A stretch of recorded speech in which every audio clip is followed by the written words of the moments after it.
Welcome back to the Sports Source. This segment brought to you by Safety Systems. The new go-to cool thing to use to impress your neighbors is home automation.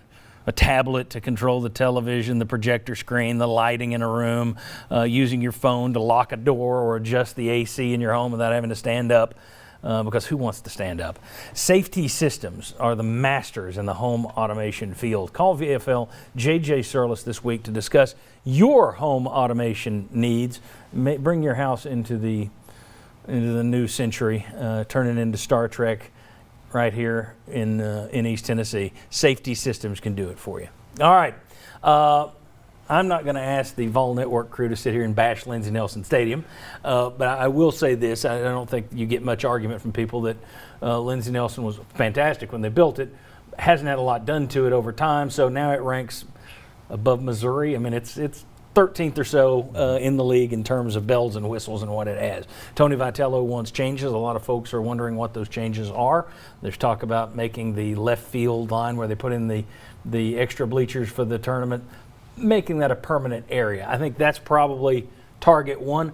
What do you guys see on the horizon for changes that he would want? Well, I think it starts there with enclosing that left field line and those bleachers there. There's cars there, buses pull in, and it's just weird for those kind of vehicles within a stadium. But then also to enclose it, you hold in the sound. You obviously enhance the attendance opportunities for you as well. So from a visual standpoint, from a functionality standpoint, I think that's a big thing. But people talk about the attendance and hey, let's make it a bigger ballpark, more people can come in. That's not at the top of the priority. Because you have to not only take care of the fans, which Tony Vitello often, Johnny knows, points out to the students, having them taken care of, but also having high-level revenue-generating seats, and those are the suites. I think that's a big part of this. Well, that's what I was going to ask you. There are very few schools that make quality money off baseball. There's a couple in the SEC that make more than $1 million off baseball. They happen to have big stadiums, but it's not just big stadiums. One of them is Mississippi State, which had 14,000 show up for a super regional. Well, or regional is one of the, but super. You're right. Okay, yeah. But 14,000 people. Mississippi State is traditionally the worst football program in the SEC, worse than Vanderbilt, traditionally, historically speaking. That's a place that has always been good in baseball, so they flock to it. There aren't a lot of places that would put 14,000 people in a baseball stadium.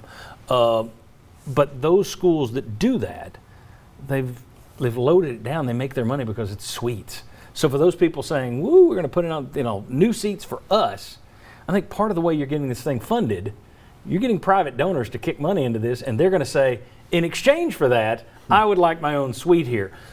So what do you expect in terms of attendance and in terms of the yin and yang between suites versus common fan seats?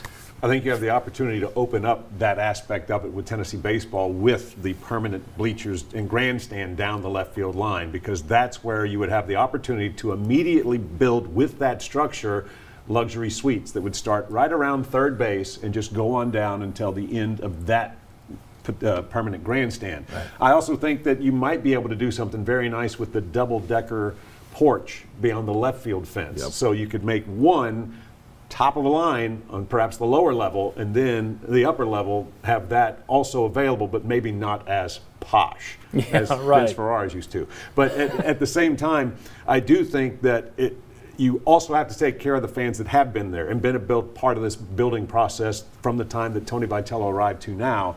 So I do think, and I would echo the comments by VFL Rusty Yinzer, put a roof on it. Put a roof. Yeah. You got to give a little protection for the weather, a little protection for the sun, and get rid of the black seats. They might have looked great at one point in time, but all they do is roast those that are sitting in the sun. So I think you need to change the seat color to green or whatever is not catch you on fire. Orange.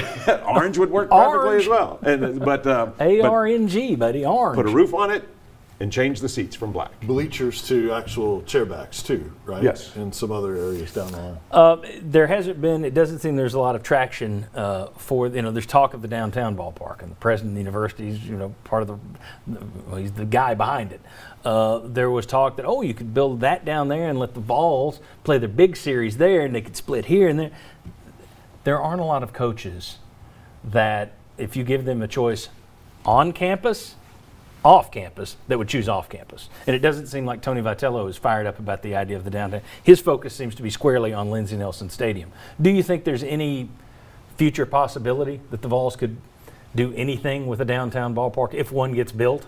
No? I think it would probably be at most a special series. And my guess is it would be non-conference as opposed to SEC games. Yeah. And that's simply for the fact that when you have a tenant, it's the tenant that controls the schedule. Sure. So Tennessee would be waiting to hear what the AA or whatever schedule would be. You then have the municipality involvement where it would be, we have these concerts, we have this. You don't practice on that field day in, day out. This, you can hold your tournaments at all you want to, your showcases, anything like that at Lindsey Nelson Stadium. It's the field you practice on every day. It's the field that is your home. Not to mention the fact, weekday game against Lipscomb. How many college kids are going to walk from Frat Row over to watch a baseball game versus how many are going to get in their car, drive downtown, pay more to get in to see? I mean, if you're a coach, you're going to have a built-in, to some extent, fan base right there. That's the whole draw of the on-campus thing. So I would understand if Vitello wasn't leading the charge to do something downtown. As much as people look at it and say, oh, it'd be great, I could see where a coach would go, no, that wouldn't be great. And I think another reason why that talk has quieted down is because whether it's Randy Boyd, Donnie Plowman, Danny White, they say they want to do what our coach wants and thinks is best for us. And what he wants is to enhance Lindsey Nelson Stadium and those facilities. So I think that's why it makes so much sense. And they're going to do what Tony wants. And what Tony wants is what's best for them to compete for championships.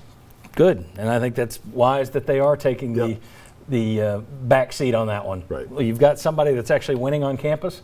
Let's let him drive the car. Right. All right, very good. When we come back, what does the future hold for Vol baseball? And I'm going to take a look at the strength of the SEC is basically what we're talking about here. Does that benefit Tennessee? Does that hurt Tennessee? Because you're playing some of these juggernauts.